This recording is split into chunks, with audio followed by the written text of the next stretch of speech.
Hi everyone, welcome to Told as Love Tarot with Megan, the Gemini Meg, and this is a video I decided to put out for everybody, for the collective, about the different events and moon cycles coming up in January, since we are at the very beginning of the month.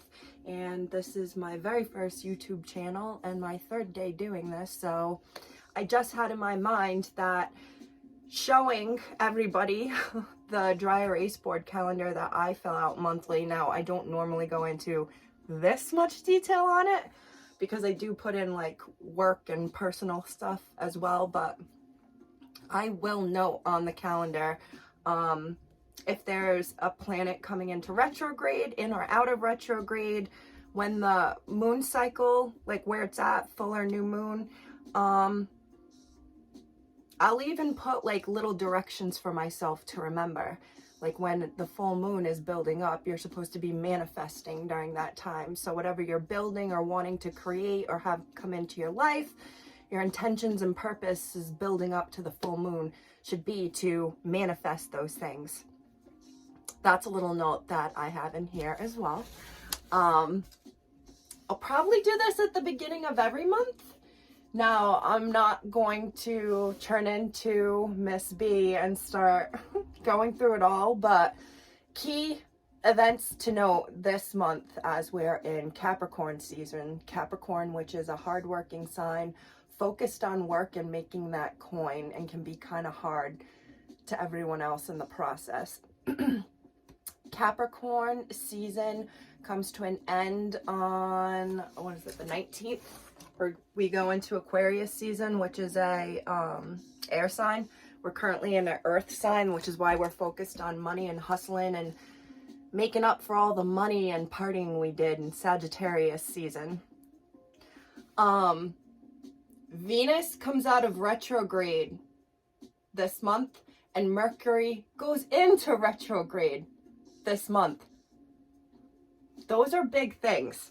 Now, I've turned the women I work with into a coven. Now they know what it means when I say Mercury is in retrograde.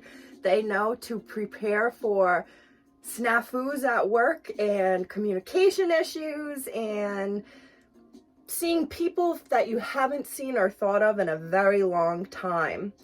Now that starts on the 14th of January and takes us to the 3rd of February, but give it the days before and after. Expect within those 3 weeks. I mean, you can look online what it means. Something in my head just said, don't sign anything new. Don't sign a lease. Don't sign a contract. Don't take on a new job. Again, you can Google Mercury retrograde.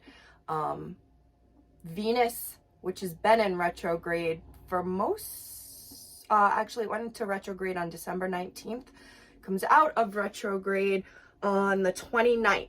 Now, this is the first Venus retrograde in my life that within this period, I have spoken to or heard from at least 3 exes or men I cared about.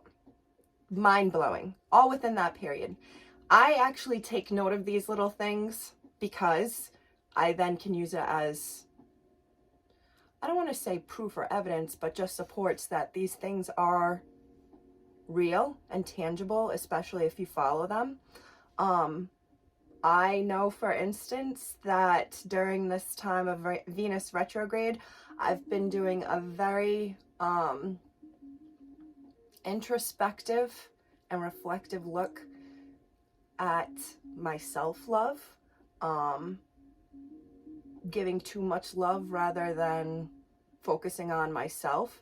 And maybe because it's happening during Capricorn season and this retrograde in Venus, but I'm just feeling like self-love is like a big thing for a lot of people right now. Like, I'm not worried about anybody else. I just want to love myself and make myself feel the best version of myself, which is exactly where I am.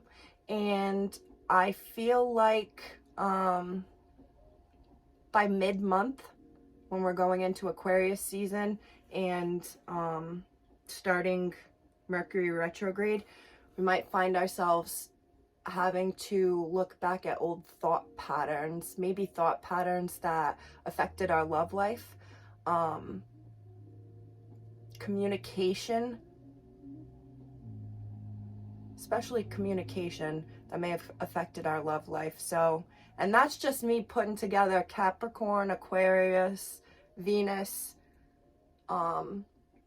retrogrades and what I think they would mean.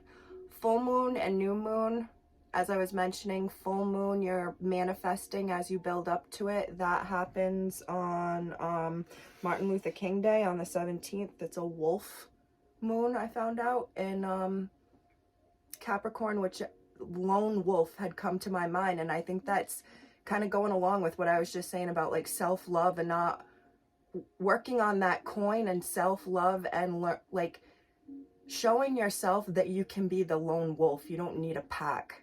You're an alpha already. Capricorns are alpha as heck. So are Aquarius. Daddy energy. Like, I don't need anybody. I can do it myself. And they can do it themselves. But they could do it with someone else, but they'd rather do it themselves and be like, look, I did it myself. So that's kind of the energy I think most of us are in right now. The new moon is actually today. Letting go. When the new moon, when we're building up to the new moon, just like we would manifest as we're building a full moon, you're going to be letting go, the opposite with the new moon. So letting go of people, patterns, places, thought patterns, you release as you have the new moon. So I actually noted right here, release up to the moon, new moon, which happens at the very 1st of February.